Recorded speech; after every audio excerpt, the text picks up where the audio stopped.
Alhamdulillahirabbil alamin. Wa bihi nasta'inu ala umuri dunya waddin.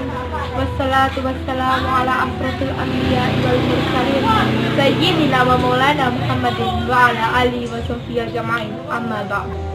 Pertama-tama, marilah kita panjatkan puja dan puji syukur kepada kehadirat Allah Subhanahu wa taala yang senantiasa melimpah curahkan nikmat serta hidayah dan kesehatan kepada kita, sehingga kita bisa mendengarkan dan melihat tausiah hari ini. Kedua kalinya, salawat serta salam tetap tercurah limpahkan kepada Nabi Agung, Nabi besar Muhammad SAW yang telah membimbing kita dari zaman jahiliyah hingga zaman terang benderang, yaitu ad-dinul Islam wal iman. Yang kami takzimi pengasuh asrama 13 Sulaiman Bilqis, Gus Haji Muhammad Syarif Hidayatullah beserta keluarganya. Yang kami takzimi Dewan Asatid Asrama 13 Sulaiman Bilqis, tak lupa serta teman-teman rahimakumullah. Kami dari Kamar Ikhlas akan menyampaikan tausiah yang berjudul tentang sabar. Mari. Sebenarnya apa itu sabar? Sabar secara bahasa memiliki arti ihtamala atau menahan diri. Secara istilah, sabar berarti menahan diri dalam menghadapi segala macam bentuk kesulitan, kesedihan, atau menahan diri dalam menghadapi segala hal yang tidak disukai dan dibenci. Ramadan disebut juga syahrul sabar karena di bulan ini umat Islam dilatih untuk bersabar, seperti bersabar menahan amarah, bersabar untuk tidak berkata kotor, bersabar menahan lapar dan dahaga, dan lain-lain. Keutamaan sabar, teman-temanku rahimakumullah, di antara keutamaan sabar adalah 1. Mendapatkan pahala tanpa batas. Jika pahala puasa dinilai langsung oleh Allah Subhanahu wa taala tanpa dibatasi lipat gandaan pahala yang biasanya, maka sangat wajar jika sabar mendapatkan pahala tanpa batas. Allah berfirman dalam Al-Quran yang artinya, sesungguhnya hanya orang-orang bersabarlah yang dicukupkan pahala mereka tanpa batas. Quran Surat As-Zumar ayat 10. Kedua, mendapatkan kebersamaan Allah. Artinya, seseorang yang telah sabar akan dilindungi dan dinaungi oleh Allah dengan rahmatnya, pertolongannya, perlindungannya, dan ridhonya. Adapun zat Allah tidak sama dengan makhluknya. Allah Subhanahu wa taala berfirman dalam Al-Qur'an surah Al-Baqarah ayat 153 yang artinya sesungguhnya Allah bersama dengan orang-orang yang sabar.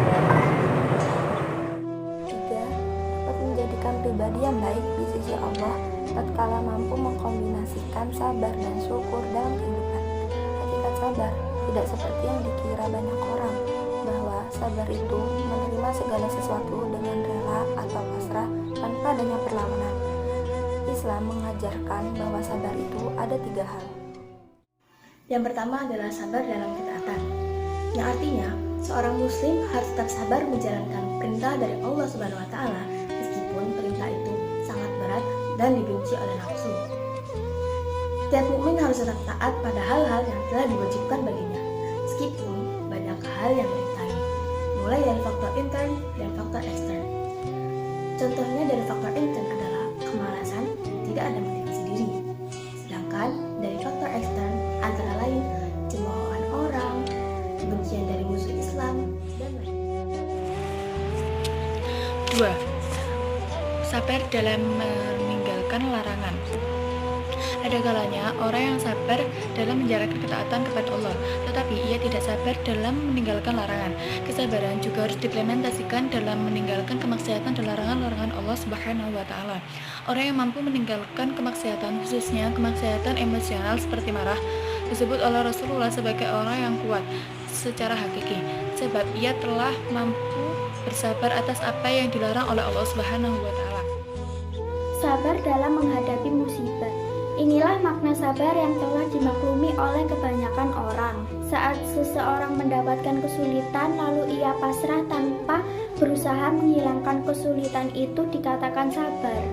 Padahal sabar yang sebenarnya adalah bersifat proaktif dan progresif, melakukan ikhtiar maksimal dan upaya untuk senantiasa mencari solusi atas problematika yang dihadapinya saat dilakukan setelah ikhtiar mencapai batas maksimal, maka saat itulah sabar bertemu dengan tawakal.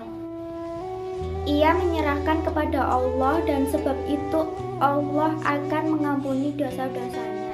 Semoga di bulan Ramadan yang juga dikenal sebagai bulan kesabaran, kita dapat melatih kesabaran kita dan dikuatkan kesabaran kita oleh Allah Subhanahu wa taala. Sekian tausiah dari Kamar Ikhlas. Apabila ada kesalahan, kurang lebihnya mohon maaf. Wabillahi taufiq wal hidayah. Wassalamualaikum warahmatullahi wabarakatuh.